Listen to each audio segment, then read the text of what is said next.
বর্তমান সময়ে সামাজিক যোগাযোগ মাধ্যমে আলোচনার কেন্দ্রবিন্দুতে রয়েছে জনপ্রিয় অভিনেত্রী হিমি। সম্প্রতি ছোট পোশাকে তার একটি ছবি ভাইরাল হওয়ার পর তাকে নিয়ে চলছে নানা রকম আলোচনা ও সমালোচনা।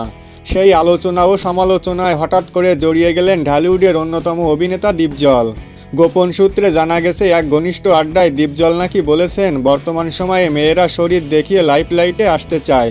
এরা আসলে লুচ্চা মেয়ে, এরা আসলে অভিনয় জানে না, এরা শুধু দেহ দেখায়।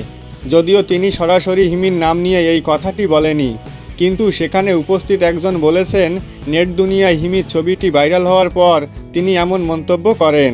তাই নেটিজেনরা ধরে নিয়েছে যে এই কথাটি হিমিকে উদ্দেশ্য করেই বলা হয়েছে। এর ফলে শুরু হয়েছে দুই ভাগে বিভক্ত আলাপ আলোচনা। কেউ কেউ বলছেন দীপজল ঠিকই বলেছেন, আবার কেউ কেউ বলছেন একজন সিনিয়র শিল্পীর এমন মন্তব্য করা যথার্থ নয়। তবে এই বিষয়টি নিয়ে হিমির পক্ষ থেকে এখনও পর্যন্ত কোনো প্রতিক্রিয়া দেখা যায়নি। সবাই মনে করছেন যে এই বিতর্ক একটু হলেও হিমির ক্যারিয়ারে প্রভাব ফেলবে।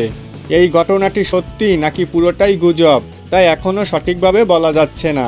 তবে আমার ধারণা দীপজল হিমিকে উদ্দেশ্য করে এই কথাটা বলেনি। হিমির ক্যারিয়ার ডাউনফলের জন্য এই গুজবটা রটানো হয়েছে। তো বন্ধুরা, আপনাদের এই বিষয়টি নিয়ে কী মতামত?